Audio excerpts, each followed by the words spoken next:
Parents کو ایک تو سکولز لیں، جب بچہ آ گیا تو اس کی ذمہ داری ہو جائے، یہ ان کی کارپوریٹ سوشل رسپانسبلٹی جیسے ہوتی ہے نا، کہ پیرنٹس کو ان کے ساتھ ٹریننگز کرائیں، ان کو بتائیں. سوشل رسپانسبل تھیوری جو ہے یہ بڑی امپورٹنٹ چیز ہے. اچھا، اگلی بات، ابھی تو اسکول کی بات کی، دوسرا آپ کر سکتے ہیں یہ ٹی وی چینلز والے، میڈیا صبح، اسی لیے ہم بیٹھے آپ کو انگیج کیا ہوا ہے. تو مجھے اس کا ٹائمنگ نہیں پتا کب آپ دکھائیں گے، لیکن ایک وہ ٹائم ہے جو صبح کے وقت خواتین جب کام سے ذرا فارغ ہوتی ہیں نا، اور صبح کے 10 بجے 9 بجے وہ شو لگا لیتی ہیں، مارننگ شو، اور اس میں ساس بھی کبھی بہو تھی، اور پالیٹکس. نہیں وہ جو پالیٹکس ہے وہ ساری فیملی پالیٹکس، وہی میں کہہ رہا ہوں، اور بیسڈ آن فیملی کانسپریسیز، اور وہ ساری ایک کانسپریسیز ہے اس پہ سیاست، اور ساری فیملی. اس وقت آپ ان کو یہ پروگرام دکھائیں کہ اپنے بچوں کی تربیت آپ نے کرنی کیسے ہے، اور اس کو آپ نے کیا لفظ بولنے ہیں، اور بچے کے سامنے کس طرح آپ نے بیہیو کرنا ہے. جب ماں باپ بچے کے سامنے لڑتے ہیں تو بچہ شیٹر ہو جاتا ہے، اس کی پرفارمنس اسکول میں خراب ہو جاتی ہے. ان کو پتہ ہی نہیں ہے، وہ اپنا روز اپنے ایجنڈا لڑائی کا اور یہ وہ، اور پھر تم نے لڑنا بھی ہے تو بچے کے سامنے ہی لڑنا. تو یہ بہت ساری ہے، یہ تو پیرنٹس کی ہوگی. پھر تیسری چیز ہے کہ آپ سینسٹائز کریں اپنے علماء کو. مسجدوں میں ہر ٹاپک ہو جاتا ہے، وہ شکر ہے بہت ساری مسجدوں میں مذہبی منافرت نہیں پھیلاتے، یہ فرقہ واریت نہیں ہے، کافی کم ہو گئی ہے، لیکن آن دا ہول ان کے ٹاپکس اور ہی ہوتے ہیں. اصل ٹاپک جو ہیں وہ دینی نہیں، دیکھیں نا یہاں پہ یہ کہ دینی اور دنیاوی فرق ڈالتے.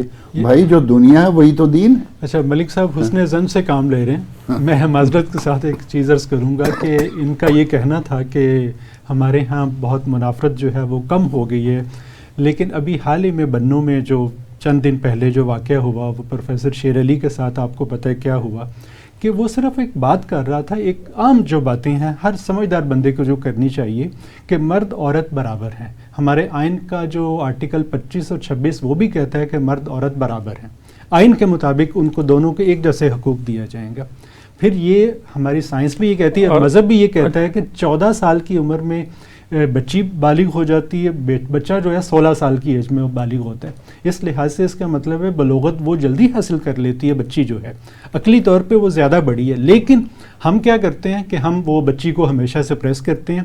یہی باتیں وہ پروفیسر کرتا تھا. بنوں کے سارے علماء اکٹھے ہو گئے، ہر مسجد میں اس تنقید شروع ہو گئی. آخر اتنی زیادہ تنقید ہوئی کہ امن و امان کا مسئلہ پیدا ہو گیا.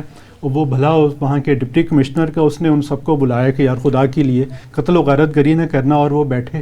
اور ہوا یہ کہ پروفیسر صاحب نے لکھ کر دیا کہ جناب میں اپنے سارے اس طرح کے عقائد جو باطل عقائد ہیں مولویوں کے نزدیک ان سے میں طائب ہوتا ہوں. یہ ہمارے ایک سوسائٹی، ایک ٹرائبل کلچر ہے اس کی بات ہے، اور دوسری ہماری سوسائٹی میں اس وقت انٹالرنس بھی بہت زیادہ ہے. آپ دوسرا کوئی اپنا پوائنٹ آف ویو دے رہا ہے تو ہم اس کو بہت زیادہ اس میں ٹالرنس نہیں دکھاتے ہیں، سنتے نہیں ہیں، اور ایک دم اوفینڈ ہو جاتے ہیں اس پہ.